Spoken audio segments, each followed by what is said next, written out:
Hey YouTube, welcome back. In today's video, I would like to talk about ableism. But before we get started, I'd like to take a moment to ask you to please hit the like button and subscribe to this channel.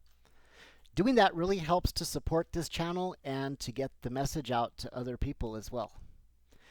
Ableism is a type of discrimination and/or prejudice against a person or persons with a disability based on the wrong belief that typically abled people are superior to people with disabilities. Along with ableism comes the faulty assumption that disabled people need to be fixed and/or adjust their behavior to appear less disabled. Ableism is very similar to racism and sexism in that it considers entire groups of people to be less than other types of people. There are many different ways in which ableism can rear its ugly head in day-to-day life, including non-compliance to laws, such as the Americans with Disabilities Act, the use of restraints or separation of students with disabilities. We recently had an autistic high school honor roll student at Rio Grande High School get maced by the creepy school resource officer for having a meltdown at school.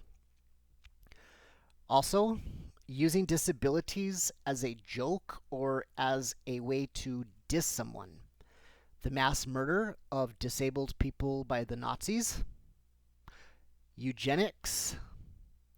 Refusing to provide a disabled person with accommodations. The assumption that a disabled person needs to be fixed or act less disabled. Also, building websites that are inaccessible to people like me who have an executive function issue with figuring out puzzles and then telling us to go do it online. Yep, I just said it. The internet is ableist. Telling someone like me to just go do it online in many cases is metaphorically similar to telling a person in a wheelchair to just go up the stairs. Also, buildings with no braille on elevator buttons and direction signs, etc., etc., etc. You get the idea. So, there are many, many different levels of ableism, and it can continue to rear its ugly head by assuming that people with hidden disabilities do not have a disability or are less disabled than people with an obvious disability. Also, infantilizing or talking down to a person with a disability or assuming that you need to speak for a person with a disability without being asked. Also, questioning if someone is really disabled and or how much they are disabled. My mom has a placard from her doctor to park in a handicapped spot for her fibromyalgia. And some person that doesn't even know her questioned her for parking in a handicapped spot as if they were the police checking placards. Also, insisting on wearing scented products in a scent-free zone, as some people are either allergic or very, very sensitive to scented products. And also, making an inaccessible venue for a meeting or event or something that needs to be done. Internet design, etc., etc., etc. There are even various terms that people use to gaslight people. They bully each other and diss each other with terms that are very offensive and ableist, such as asking, "Do you have a job?" "Get a job, loser." "You have to go online to do it." "You probably still live at home with your parents. Did mommy warm up your dino nuggets for you?" "You're retarded." "You're crazy." "Are you off your meds today?" "You're acting bipolar." "Oh, really? I would have never thought you were disabled." "At least you're not as autistic as some other people." "You don't seem autistic to me. Telling an autistic person that they need to look people in the eyes as a form of respect. Trust me, for an autistic person, looking people in the eyes is sometimes uncomfortable and has nothing to do with respect. Also, telling an autistic ADHD person to sit still or stop blurting out echolalia. Using verbiage like this in day-to-day life implies that people with disabilities are somehow less than people without disabilities.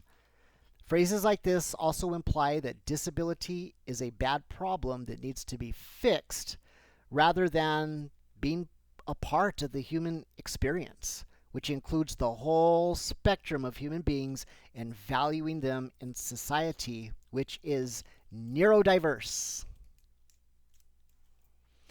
Everybody, and I mean everybody, has something to add to our society, and we should absolutely celebrate neurodiversity.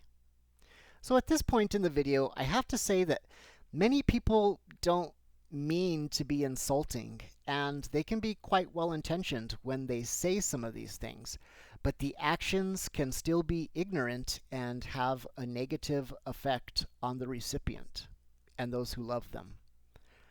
There are even some ways that autistic people, such as myself, have what's known as internalized ableism, such as masking my autism in front of people to appear less autistic.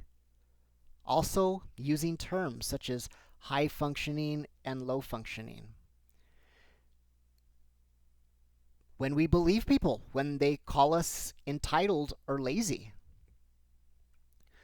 Forcing yourself to work longer hours or taking part in activities that make you uncomfortable. Wanting to get rid of your autism. Never asking for accommodations that I need.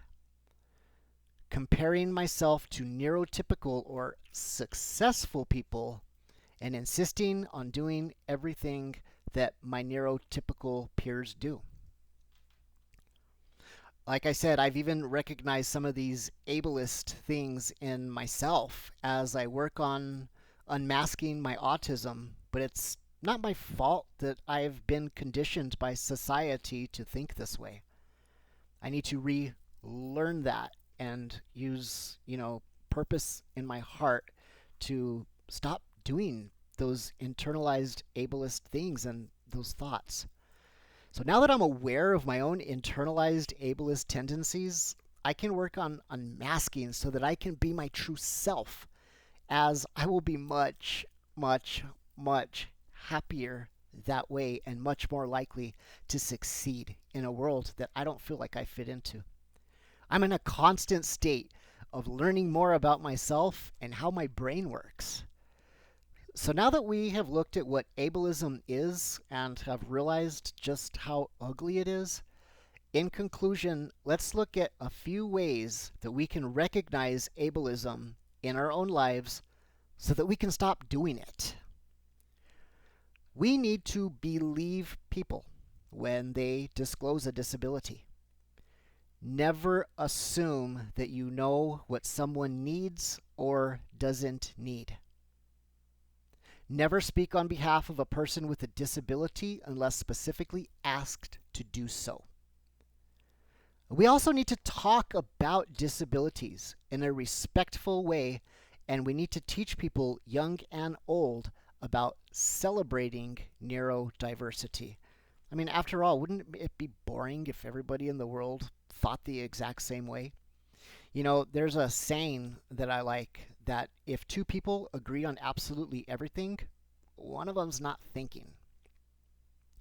We also need to incorporate accessibility and ease of use into events and websites. Don't roll your eyes when a disabled person asks for help or an accommodation. And never, ever accuse someone of faking a disability.